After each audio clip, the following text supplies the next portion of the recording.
work out the timeline now. You became a spy for the British. Clearly, that information that you were passing to them was also passed on to the Americans. It was shared intelligence. This was before the 9/11 attacks that you were a spy. Did you hear about the attacks? Did you hear it being discussed, being planned at all? The attacks were kept absolutely, under wraps. And if you know, Al-Qaeda was basically a very siloed organization. So WMD was one silo, external operations was another silo, finance was another silo. If I was in the finance department, then maybe I would have been tasked with sending money to one or two of the hijackers, and then the entire plot would have unraveled. Unfortunately, I wasn't in that silo, and the reason for that is because you need at least several spies inside Al-Qaeda to be able to discover a plot with the importance and secrecy like 9/11. However, there were actually warnings I passed to the British at the time, which indicated something big is about to happen. The first one, they were emptying the camps. I was there basically by June 2001, just 3 months before 9/11. They were emptying the camps of considerable assets, including munitions, heavy weapons, laptops and others. And at the same time, just before I was leaving the camps, basically to go back to the UK, I was summoned to meet Al-Qaeda's deputy leader at the time, Abu Hafs al-Masri, to be told that I have to take with me a message to the UK to 4 individuals that they need to leave the UK before the end of August. And he told me that if something big is about to happen, and most likely is about to happen, and you see the Americans here in Afghanistan, do not be tempted to come and join us here. Do not come and join us to fight the jihad in Afghanistan. Stay where you are and we will contact you. So, of course, this is an indication something big is about to happen. And that 4 senior people who were living in the UK need to leave. So when I passed this to the British, my handlers in the British intelligence, I can tell from their reaction and the way they were asking questions that there were other warnings too, except all of them basically were just as vague as mine. It's just no one knew the exact details of the operatives or the location. And I think basically that shows that human intelligence prior to 9/11 was really neglected by the US.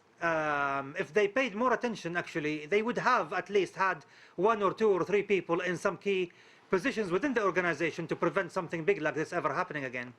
You recount another terrifying plan in the book, and that was a plan to mount a chemical attack in New York on that city's subway system, to spread gas through the tunnels in that subway system. If it was carried out, it was never carried out, but if it was carried out, it would have killed hundreds of people.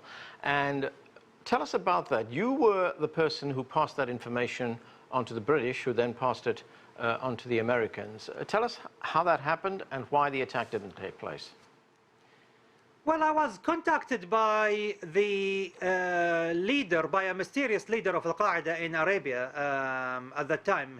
His name was Yusuf al-Ayari, although no one knew who he was. And I was contacted because of my past experience in the development of chemical weapons and biological weapons for Al-Qaeda. So he contacted me in late 2002 in order to go over their plans of how to construct these devices.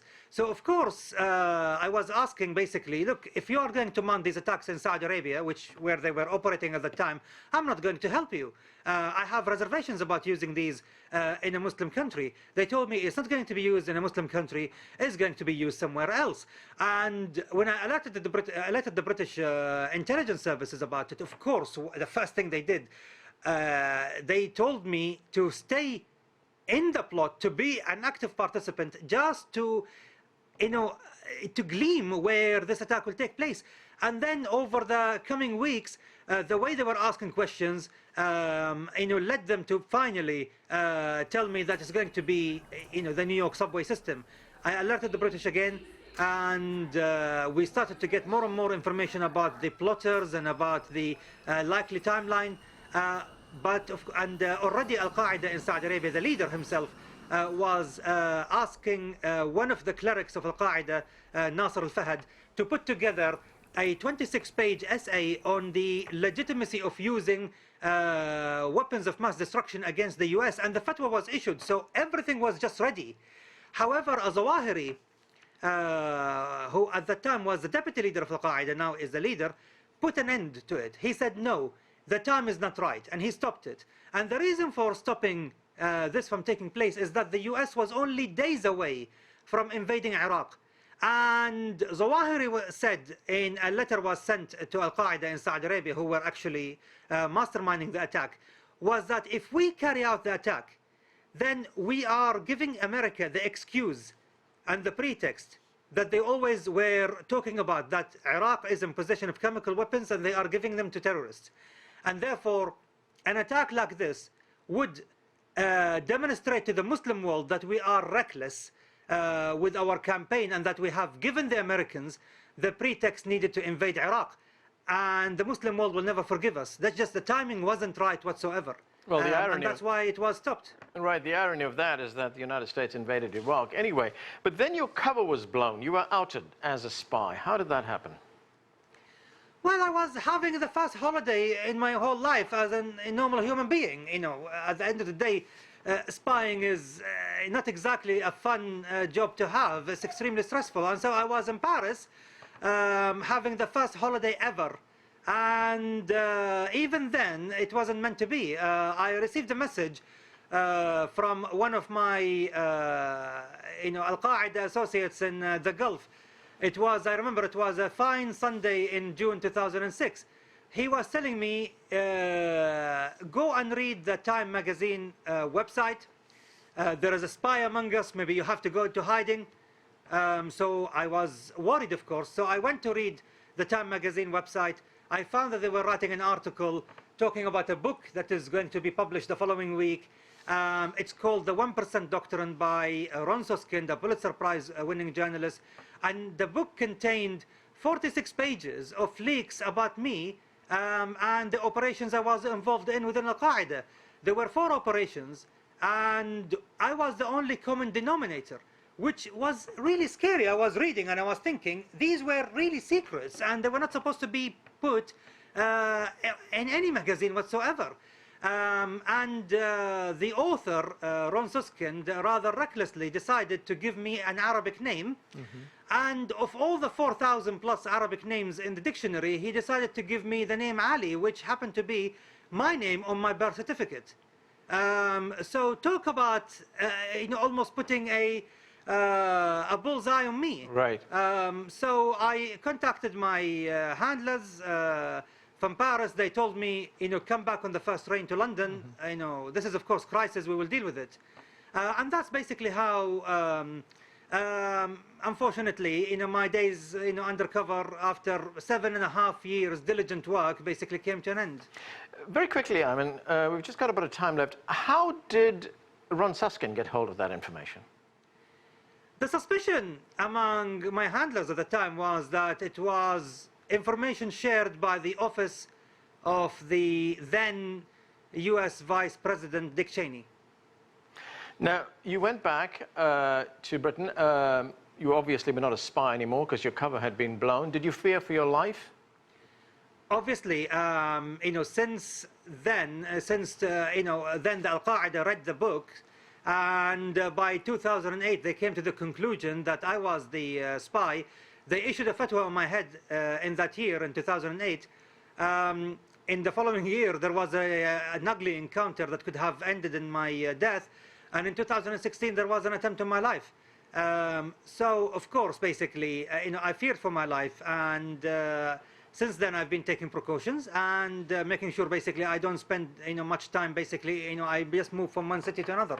And you still fear for your life right now? Well, look, at the end of the day, I will die on the day I'm supposed to die. I'm still a Muslim. I believe in fate. I believe in God. At the end of the day, I feel that I have built up enough karmic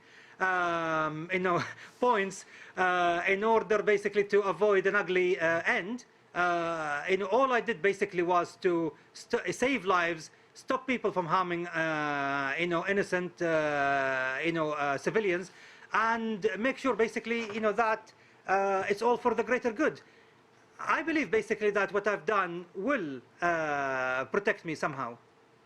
You were there right at the center of Al-Qaeda, in the belly of the beast, if I could put it that way. When you look at Al-Qaeda now, is it still a big threat? Is it How much of a danger does it pose? Al-Qaeda now basically is like a bear going through hibernation. So they are regrouping. They are now basically trying to reclaim the narrative of jihad from ISIS, now that ISIS has been defeated in a territorial sense, and their ideology being discredited. So they want to reclaim the narrative of jihad. The problem is that Al-Qaeda is led by one of the most uncharismatic men I ever met in my whole life, which is Aimen Zawahiri, who I detested on a personal level. He got the charisma of a dead fish, with all due respect to the dead fish, actually. I would say that the problem with Aimen Zawahiri is that he failed to keep Al-Qaeda and ISIS together. He failed to keep the appeal of Al-Qaeda. He kept talking for hours and hours, just as Castro or Chavez basically would have done, thinking whatever he says is interesting while it's not. However, he recognized that this is basically going to be the demise of Al-Qaeda. So they are preparing Hamza bin Laden, who's only about 27 or 28 now. They are preparing him to be the leader within the next 2 years. And for him to take up the mantle of his father. He will be the first leader of jihad ever to have been born into jihad. So since his infancy, he's known nothing but jihad and being part of the jihadist movement. Once he takes up leadership, then we will see a revival of Al-Qaeda's fortune, especially if he is planning to do what is expected of him, which is to avenge his father, because based on Islamic and tribal customs, he is supposed to do that. It is his priority. Aimen Dean, that's where we are going to have to leave it. The book is called 9 Lives, My Time as the West's Top Spy Inside Al-Qaeda by Aimen Dean with Tim Lister and Paul Cruikshank. That's it for this edition of The Heat, but the conversation continues online. Join us on CGTN America's Facebook page to comment on this or any other show, or chat with us on Twitter at CGTN America. I'm Anand Naidoo in Washington, D.C. Thanks for being with us.